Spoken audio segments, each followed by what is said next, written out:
Hari ini kita akan membahas sesuatu yang sangat penting, bahkan bisa dibilang akan menentukan posisi Indonesia di panggung global pada abad ke-21.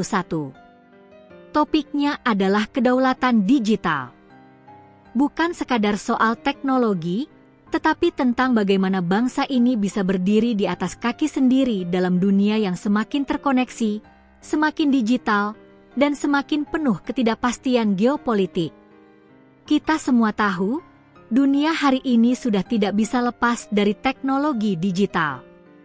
Chip, kecerdasan buatan, keamanan siber, hingga cloud, semuanya adalah fondasi dari hampir setiap aspek kehidupan kita. Dari kendaraan listrik, transaksi keuangan, layanan kesehatan, hingga pertahanan militer, semuanya bergantung pada infrastruktur digital. Pertanyaannya, apakah Indonesia hanya akan menjadi konsumen teknologi ini, atau kita berani menjadi produsen dan pemiliknya? Mari kita mulai dengan semikonduktor. Selama ini, Indonesia hanya menjadi pasar. Semua chip kita impor, baik untuk ponsel, kendaraan, bahkan peralatan medis. Padahal, dengan membangun lini produksi chip 65 nanometer, khusus untuk sektor energi, kesehatan, dan komunikasi militer, Indonesia bisa menambah 0,5% hingga 1% PDB. Bukan hanya angka. Chip adalah syarat agar kita tidak bergantung pada negara lain. Bayangkan jika drone militer kita, kendaraan listrik kita, bahkan smart grid PLN kita bergantung pada chip asing. Sekali pasokan diputus, lumpuhlah sistem kita. Dengan chip buatan sendiri, Indonesia bisa mengamankan masa depan teknologinya. Lanjut ke kecerdasan buatan. AI bukan lagi tren masa depan, tapi kebutuhan hari ini. Sayangnya, hampir semua platform AI besar saat ini berbasis luar negeri. Bahasa, data, bahkan pola pikir yang digunakan pun mengikuti standar mereka, bukan kita.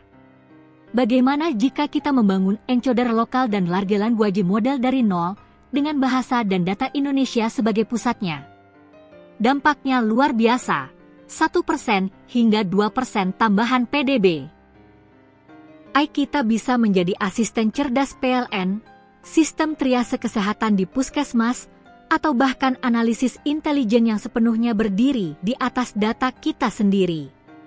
Inilah kesempatan emas untuk memastikan AI tidak hanya bekerja untuk kita, tetapi juga berasal dari kita. Sekarang kita bicara soal keamanan siber. Tanpa benteng digital yang kuat, semua pencapaian teknologi kita bisa runtuh hanya dengan satu serangan.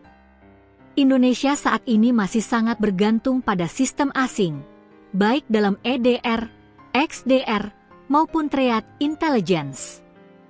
Padahal, membangun SOC nasional dan AI Cyber Defense Assistant adalah kebutuhan strategis. Kontribusinya bukan hanya 0,5% PDB, tapi juga menyelamatkan miliaran dolar aset nasional dari serangan per tahun. Ingat, serangan siber bukan lagi soal hacker iseng. Ini sudah jadi instrumen geopolitik. Negara bisa lumpuh bukan karena perang tank dan rudal, tapi karena listrik mati, data hilang, dan sistem perbankan kacau akibat serangan siber. Hari ini, hampir semua data nasional kita, dari kesehatan, energi, transportasi, bahkan pertahanan, tersimpan di cloud asing. Artinya, secara teknis data kita tidak sepenuhnya berada di bawah yurisdiksi Indonesia. Dengan membangun cloud sovereign, semua data sensitif akan berada di bawah kendali penuh bangsa ini. Kontribusinya juga sangat besar, bisa mencapai 1% hingga 1,5% PDB, sekaligus menjadi mesin layanan digital untuk industri dan pemerintahan. Jika keempat pilar ini dijalankan bersama, hasilnya luar biasa. Tambahan 3% hingga 5% PDB per tahun, atau sekitar As 42 hingga 70 miliar. Bukan hanya potensi ekonomi. Ini adalah tiket bagi Indonesia untuk menjadi produsen, bukan hanya konsumen, dalam ekonomi digital global. Mari kita lihat dari sisi geopolitik. Dunia sekarang multipolar, penuh persaingan dan ketidakpastian. Negara yang tidak punya teknologi sendiri akan mudah ditekan.